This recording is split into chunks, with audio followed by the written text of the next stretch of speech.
Movie villains, when it's good to be bad, at the movies, in the dark.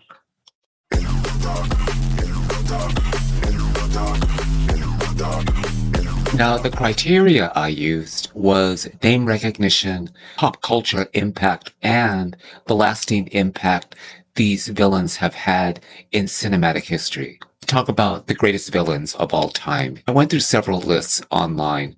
The greatest villains of all time, the most famous villains of all time, the most recognizable villains of all time. And almost on every list, the number one villain of all time is Dracula, first brought into our pop culture consciousness in 1897 with Bram Stoker's novel Dracula. It wasn't until 1931 when Universal Pictures released Dracula with Bela Lugosi playing the vampire. That portrayal of Dracula had become the typical portrayal of the character throughout history. As a matter of fact, it still reigns supreme how Dracula is portrayed, Halloween costumes, and different iterations of the story on television and in literature. Before Bela Lugosi and Universal Pictures made Dracula the pop culture icon that it remains today, in 1922, there was the film Nosferatu, and Nosferatu was actually written based on Bram Stoker's Dracula. However, the filmmakers of Nosferatu did not have the copyright, and there was legal action, and the estate of Bram Stoker did win out.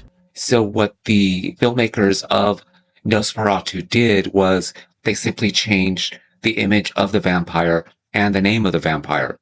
However, a German court ruled that wasn't enough, and they ordered all copies of Nosferatu to be destroyed. They were not destroyed, and Nosferatu wound up being probably the most recognizable, critically acclaimed version or iteration of Bram Stoker's Dracula to date. As a matter of fact, there was a more recent version of Nosferatu release that was absolutely spectacular, and the story continues to reign supreme today as Bram Stoker's Dracula remains in our pop culture consciousness. While Dracula has taken on many forms and has been portrayed in different ways in the 100 years of its cinematic history, the second villain on my list has been portrayed in one way and one way only, and that villain is Darth Vader.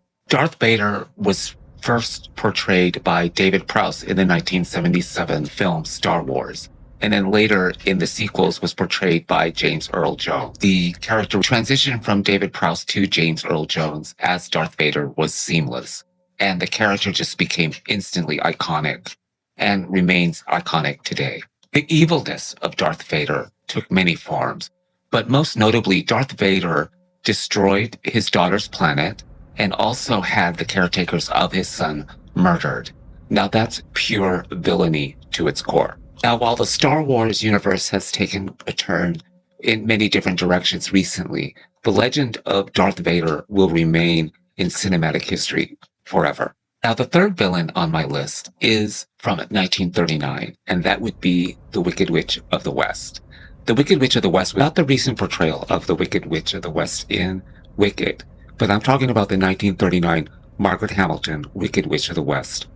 Margaret Hamilton's Efalba had no remorse and didn't care that she was green, didn't care that you cared she was green. All she wanted was Dorothy's head. She didn't want to befriend Glenda. She didn't want to dance with the Munchkins.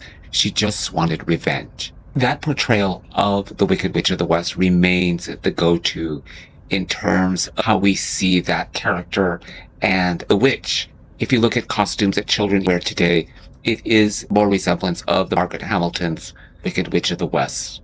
Margaret Hamilton as the character remains one of the favorite villains ever invented in film. And then we have the fourth villain on my list, and that would be Dr. Hannibal Lecter. That's Dr. Hannibal Lecter of the Academy Award-winning film Silence of the Lambs, portrayed by Anthony Hopkins. The film, and specifically that character, became instantly iconic in pop culture. It was outstanding. It won 5 Academy Awards. It won all of the major awards and became only the third film in history to do so. But Anthony Hopkins' portrayal of Hannibal, the most iconic portrayal of a monster in movie history, took on different level when as the character Hannibal, Anthony Hopkins iterated the phrase that he once was tested by a census taker and decided to eat his liver with fava beans and a glass of Chianti for dinner. That was just pure legend and pure wickedness. The Oscar-winning performance of Anthony Hopkins as Hannibal Lecter in Silence of the Lambs will remain a legend in cinematic history. The fifth and final villain on my list is the Joker. The Joker has been portrayed on so many different levels, so many legendary actors, that the role itself has become so consequential to the careers of anybody who dares play this villain in the Batman universe. It really started in 1966 when every Hollywood star in town wanted to be a villain on Batman. And the Batman, the movie, the 1966 Batman, the movie, was campy. It was fun.